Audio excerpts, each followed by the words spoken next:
कैसे हैं आप लोग? आई होप कि आप लोग अच्छे होंगे। कुछ दिनों पहले मैंने एलजी कंपनी के सीआरटी टीवी किट की रिपेयर का वीडियो डाला था। यानी कि यही वो किट थी। इसमें एक प्रॉब्लम आ रही थी। प्रॉब्लम ये थी कि इसका जो फ्यूज है वो बार-बार उड़ रहा था।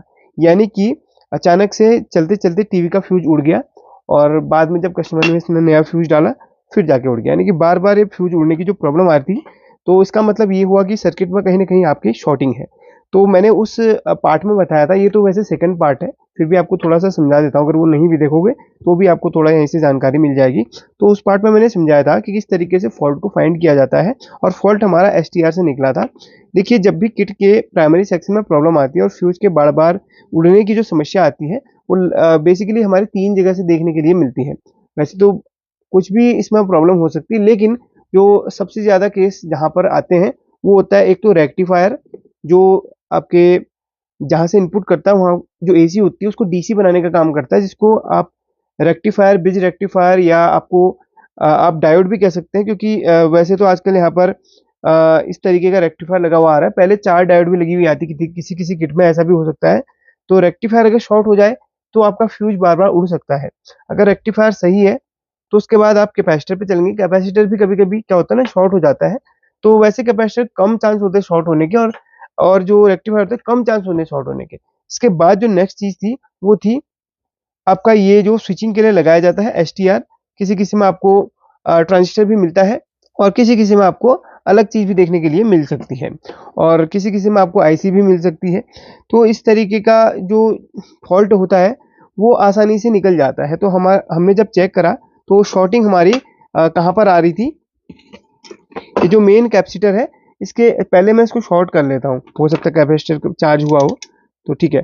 तो यहाँ पर हमारे मेन कैपेसिटर के प्लस माइनस में यहाँ पर शॉर्टिंग बन रही थी। हालांकि अब तो शॉर्टिंग नहीं है, क्योंकि जो प्रॉब्लम थी वो हमने वहीं सॉल्व कर दी थी। आप वैसे उस वीडियो को देख सकते हैं। तो देखिए, इसमें शॉर्टिंग बन रही थी, अब जो कि इसमें शॉर्टिंग नहीं है। तो शॉर्टिंग बनने का ये कारण है, या तो आपका कैपेसिटर खराब है या तो आपको डायोड खराब है, तो या तो आपका एसटीआर खराब है। तो हमने जब चेक किया तो एसटीआर में खराबी निकली। एसटीआर का जब फर्स्ट और सेकेंड लेग आपस में शॉर्ट हो जाती है तो आपका जो है शॉर्टिंग बनता है। और यहाँ पर देखिए, फर्स्ट और सेकेंड लेग इसकी शॉर्ट है।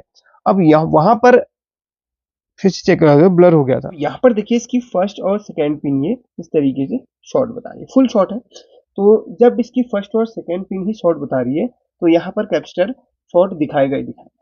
अब काफी लोग क्या करते हैं, सारे कंपोनेंट्स खोल के अलग कर देते हैं। ऐसा नहीं है। जिसमें आपको ज्यादा डाउट लगे, अगर आप एक्सपीरियंस होल्डर हैं तो आपको पता चल जाएगा कि लगभग इसमें फॉल्ट हो सकता है।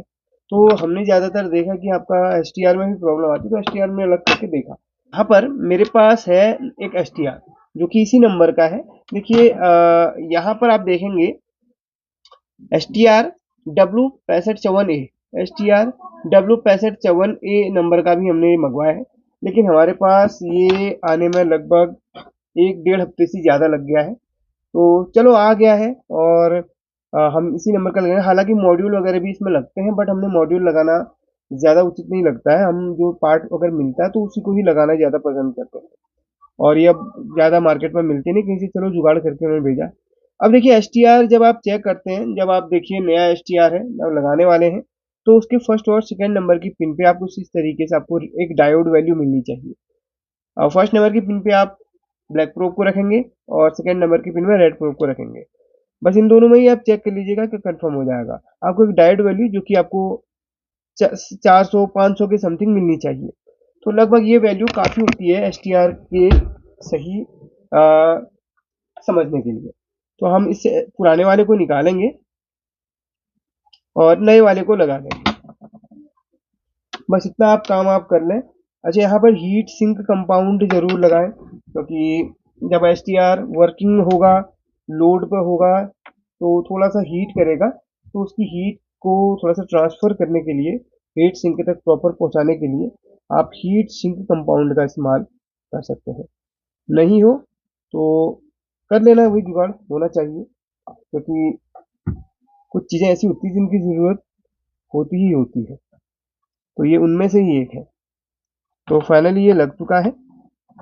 अब हमारे पास सिर्फ किट ही रिपेयर के लिए आई थी, टीवी रिपेयर के लिए पूरी नहीं आई थी, क्योंकि कस्टमर काफ़ी दूर से हैं। तो उन्होंने बोला चलिए किट ही भेज देते हैं, तो अच्छा हुआ।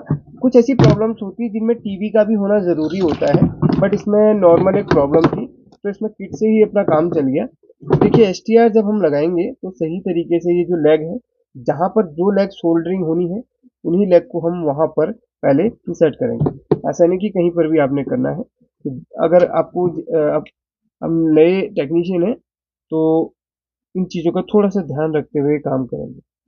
तो पहले मैं इनको फिक्स कर लेता हूँ, फिर आपको दिखाता हूँ। थोड़ा सा टाइम लग सकता है, चलिए करता हूँ। फाइनली इसमें STR लग चुका है। अब यहाँ पर फ्यूज हमने लगाना है। फ्यूज हम 2 से 3 एम्पियर का लगभग इस्तेमाल करेंगे। तो यहाँ पर फ्यूज भी लग चुका है नया वाला, और STR भी लग चुका है। एक बार आपको रीडिंग दिखवा देता हूँ इसकी। पहले फ्यूज चेक करेंगे, बिल्कुल ओके है।